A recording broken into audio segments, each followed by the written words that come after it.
Hey there everyone, this is Chris Hargraves from tipsforlawyers.com and this is the Tips for Lawyers podcast episode number 43. We are heading towards 50, a little bit more slowly recently because frankly I've been really busy. So episode 43 of the podcast is today. Before I leap into it, can I please remind you to head over to iTunes and leave a 5-star review and a nice comment of some kind. I do read them and I really appreciate them. You can get there most easily just by going to tipsforlawyers.com/iTunes. That'll redirect you over to the iTunes link and you can leave a review and have a look at what a few other people have said there. Over the last couple of articles on Tips for Lawyers, I've been looking in particular at this concept of wellness. I admit I don't really love the term.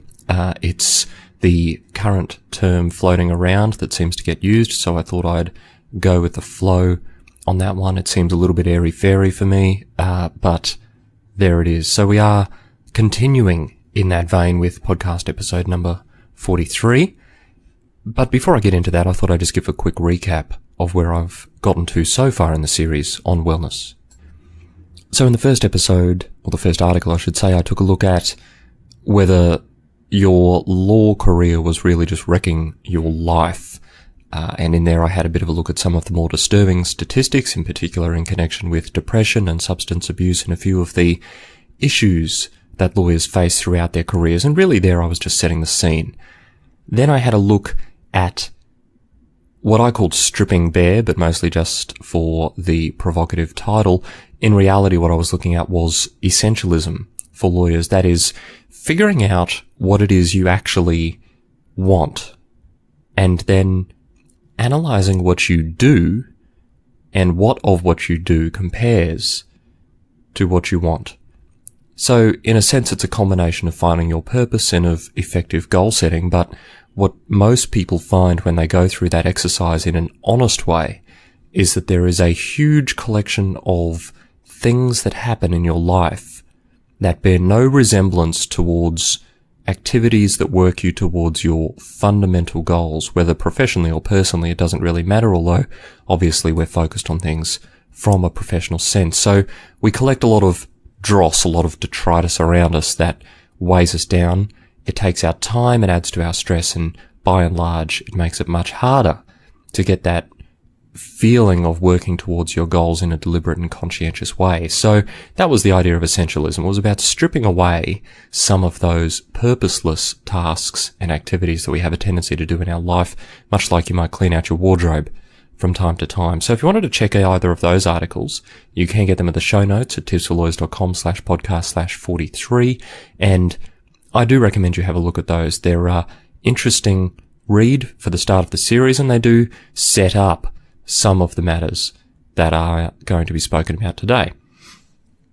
Fundamentally, what are we talking about today? We are talking about, as you would have gotten from the title to this episode, is it really necessary to work long hours? I've called it, do you have to work 20 hours a day? Because some lawyers work that, not many. It's at the extreme level, I admit, but hours are a huge contributing factor for many of the issues that lawyers face. And so I did want to take a bit of a look at that today, have a bit of a chat about it, give you some thoughts to work through in your own minds. If this is an issue that's concerning you, either about where you are now or where you're headed, then I do recommend putting the brakes on, taking a few minutes, making some notes, or just having some introspection about these issues.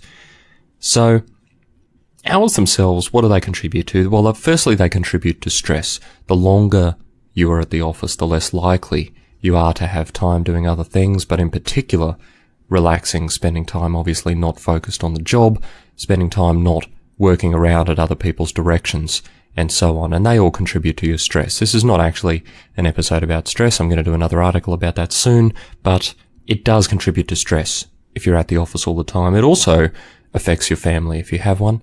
It affects your friendships if that's a greater concern than family, depending on where you're at in your life, because not spending any time with your family, well, I think we all know where that's going to head. It's going to head to disagreements. It's going to head to a deterioration of relationship. It's going to head to huge problems. You need to invest time in the relationships that matter. And I've spoken about that before in the context of working with your legal assistant. So it is an important component to be wary of when you're working long hours, in particular as a young lawyer where you may not have a family yet. And I hear a lot of young lawyers use this, oh, I'm going to put in the hard yards now and then ease off later. Well, I can promise you that doesn't happen. It doesn't happen without dramatic changes. In fact, what happens is you sink into habits that you start telling yourself are normal, where you get to work at 6 a.m. and you leave at 9 p.m. That is not normal. That is abnormal. And you have my permission to tell yourself that if that's what you're doing now, because the amount to do only becomes more as you become more senior. And if you want to know what that looks like, just have a look around your firm. I don't know what size firm you might be working in, but if you are in a firm, have a look around and have a look at the budgets of the senior lawyers around you. I expect they'll all be higher. Now, add on to that the fact that senior lawyers have to supervise junior lawyers. They have to engage in a greater series of marketing activities. They generally have a greater administrative burden. They might be on internal committees. They might be doing things otherwise than charging, and yet they still have significant budgets to meet. So if you're telling yourself that you're going to put in the hard yards now and ease off later, it's never going to happen, because you're creating expectations in yourself and in those that you work for that is how hard you work. And so if you do get married, or if you do enter into a relationship and you actually want to invest time in it, it becomes impossible, because you've already lost the expectation game. And so it is going to cause significant issues there as well.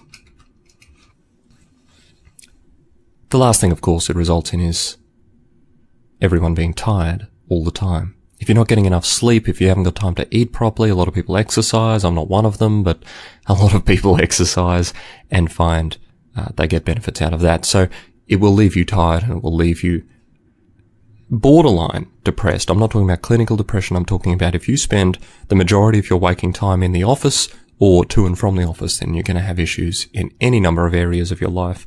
I don't think that is necessarily news intellectually to anyone, but I wonder if you genuinely believe it, because looking at the time investment a lot of young lawyers actually put into their careers, I do wonder whether they have heard this sort of information before, but have not internalized it.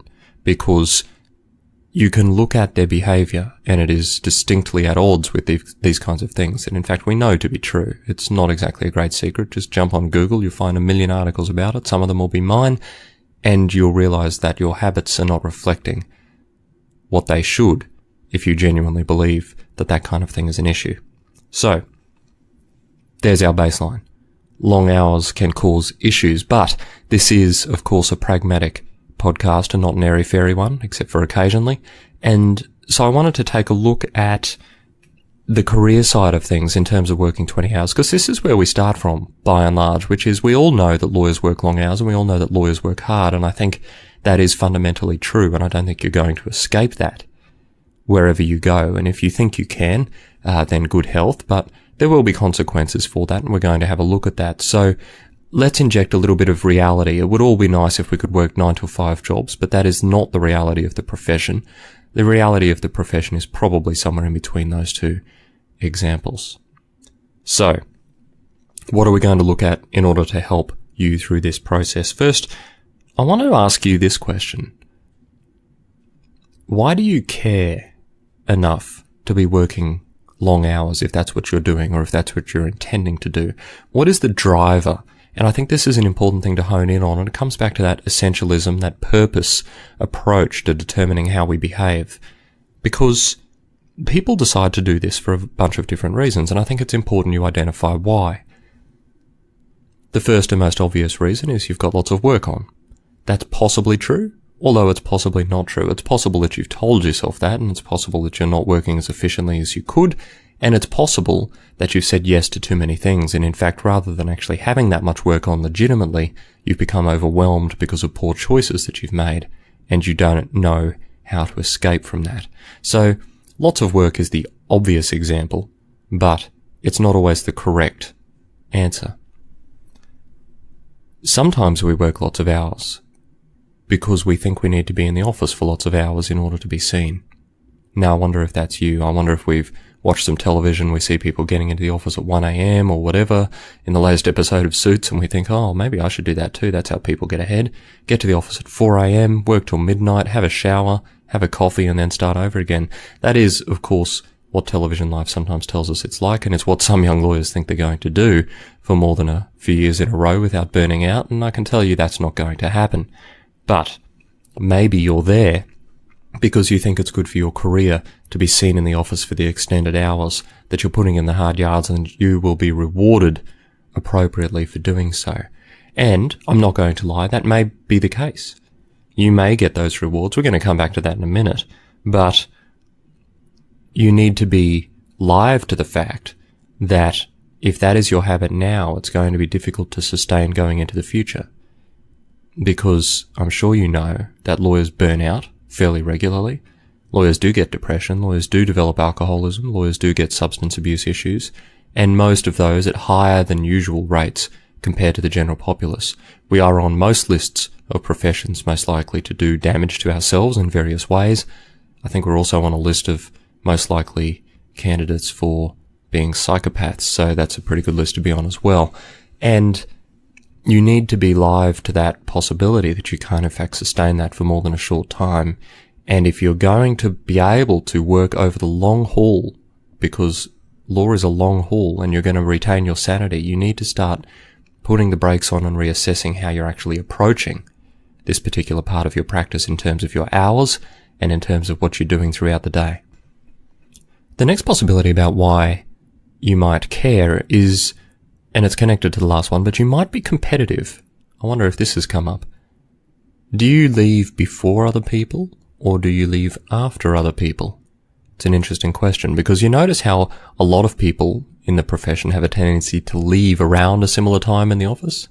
And I think, if I had to guess, it's because they're all waiting for the first person to leave. Now, some firms aren't like this, but others are. If you're the first to leave more than a couple of days in a row, what kind of impact is that going to have on your reputation? Is that your concern? Is that why you're hanging around in the office, even though you may not necessarily have work to do? Are you just there because you want to be there and because you don't want to be seen as the person who leaves first? That's a competitive element, and lawyers are fundamentally competitive. Let's be honest about this. We are competitive people, and we do not like to be seen as less hardworking. We do not like to be seen as lazy, and nor are we most of the time. So I think you need to reassess, if that is you, what in fact are you achieving by being in the office? Are you actually achieving anything tangible, or are you just demonstrating, in fact, that you're not actually able to do your work efficiently? Because if you're sitting around for that last, say, half hour or so, just waiting for it to tick over to 7 p.m. at night so that you can leave when all the other hardworking young attorneys do, but you don't have any billable work to do, let me ask this, what are you doing? Are you doing non-billable work? Are you doing it effectively? Are you twiddling your thumbs, or are you padding your time? And this is where we start to become borderline unethical. And so I want you to think about it seriously. If you don't need to be there, if you are filling up tasks to your allotted time, then you're not working ethically and you're not working in your client's best interests. And I think it's important for you to identify it as that, because it is a slippery slope. If you are telling yourself that you won't be leaving till 7 o'clock, then I can guarantee you that the tasks allotted to you during the day will expand so that you have work to do until 7 o'clock. It's just that you won't be doing them as efficiently. If you tell yourself you're leaving at 6 o'clock, then I suspect you can get all your tasks done by 6 o'clock as well, except for in rare circumstances where you might simply have too much to do. So those are three possibilities. You have lots of work to do, you want to be visible in the office, or you're being competitive with your peers. So have a think about that. Have a think about whether there might be other reasons why you're in the office all the time, because identifying the reason is an important aspect of whether or not you genuinely need to be working the hours that you are. The next thing, of course, we need to take into account is who are you working for, both at an individual level and at a firm level, and what are the expectations of that firm. I am not so naive as to say that firms in some areas don't have massively high expectations, and if you signed up for it, then that's what you've got. And I suspect you didn't sign up for it not knowing that was the case. I suspect you knew exactly what you were getting into, and I suspect, because most of you are very, very smart people, that you told yourself, I can put in the hard yards. So if that's what you've signed up for, then I don't want to be giving you advice that's going to be getting you fired. So you need to be looking at what the expectations of the firm are. It's probably not rational to think that you're going to be able to change those expectations, at least in the short term. You might be able to tweak them around the edges. You might be able to have a conversation with your boss saying, look, I'm here for 12 hours a day, or 14 hours a day, but for no apparent reason can I go home at 6 o'clock tonight because I've got nothing to do. I do suggest you exercise some prudence, some caution, and some wisdom in that conversation. Be sensible about what you're hoping to do, but if your boss and your firm and those expectations placed upon you are that high, and you can't see yourself lasting with that for any significant length of time, or for that matter, if you fundamentally disagree with it, then I think it's time to start reconsidering where you work. There are simply some things that are going to be very difficult to change without a few generations passing, and this is one of them. There are firms out there that have a culture of people working extremely long hours, and that can be hard to shift because there are plenty of other people who are stupid enough to want to work there just like you. So you need to consider your options if that's where you're at. If you cannot handle those hours, but you are at the kind of firm where they are expected, then you need to give some thought to whether you're in the right place or not. The final thing you need to think about is, are you genuinely achieving anything by doing this? Go back to the purposes that you actually identified and have a think about how rational they are. If you've been there for a couple of years, ask yourself if they've had the desired effect over those couple of years. If you've been putting in 16 hours a day every day for 2 years with a view to getting a promotion, and you haven't got that promotion or you haven't got a significant pay rise, is it actually doing anything? Or are you just committing your entire life, and for that matter a good proportion of your sanity, to this law firm for no apparent reason? Interesting question, right? Because we do have a tendency to be optimistic about what we can do over the long term. And law is a marathon, not a sprint, so you need to be extremely cautious about investing heavily of your time in a short-term goal if you're not going to actually tick off on that goal very quickly, because you're going to have an impact on your life in the broader circumstances. And if you have a mental breakdown by the time you're 30 because you cannot handle the hours that you have decided to put in, then I don't think that's necessarily going to be anyone's fault but your own, because you've made a series of poor decisions. I know that won't help you if that's actually going to happen, but I'm encouraging you to think about it now. Think about the long term now, not the short term, because you are going to be in this profession probably for a long time. And ask yourself if you can do 30 years of what your current hours are, or what your intended hours are, if you're going into a firm that has that expectation. And if you can't, and if you have other options, and I accept that not everyone has other options, then you need to really think strongly about what the trade-off is. And that's the last thing, of course, which is, what is the effect if you do make some of these tough decisions? What if you go to another firm? What if you don't take the job offer? What if you have the conversation about wanting to actually work normal-ish hours? And what is normal-ish hours? I don't know. It varies from firm to firm. Maybe you can expect to have something like a 11 to 13 hour day. Maybe it's a 10 to 12 hour day. Maybe it's an 8 hour day. It does vary pretty widely between different places to work, between different size firms, between different practice areas. There are different pressures placed on people at different times of the year. Everything has its ebb and flow.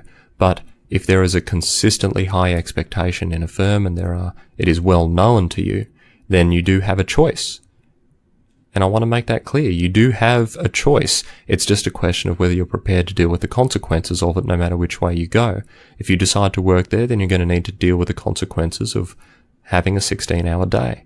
If you decide not to work there, then you're probably going to need to deal with the consequences of not getting paid as much as you might like. If you move firm and you're going to a lesser impact firm, or a lower profitability firm, or for that matter, a lower tier firm, you can probably expect that you will be paid slightly less money. That is the reality of it. So what is the trade-off? I'm always told you can't buy happiness, but at the same time, depending on how much debt you have, you also, if you run out of money, that's no good either. So you do need to be realistic about it. But at the same time, I really want to encourage you to think as if you have a choice, not think as if you have no choice, because there are choices available to you. And it's better to make them consciously, deliberately, and strategically than it is to make them in a whirlwind of crushing mental asphyxiation when you inevitably come to the boiling point and you're incapable of actually making good decisions for yourself then. So take a moment, think about whether the hours you're putting in are reasonable or rational, And I'm not saying when you're preparing for a trial, it's not reasonable to have a few long days there. That's going to happen. If you have 110 settlements the next day and you've got to prepare all the paperwork for them, you're going to have a long day. That's just the nature of the profession. But if you can manage your time in such a way to achieve what you need to achieve, get paid what you need to get paid, do the work you need to get done, and leave in a timely fashion, perhaps even in daylight, then I'd encourage you to give that some consideration too.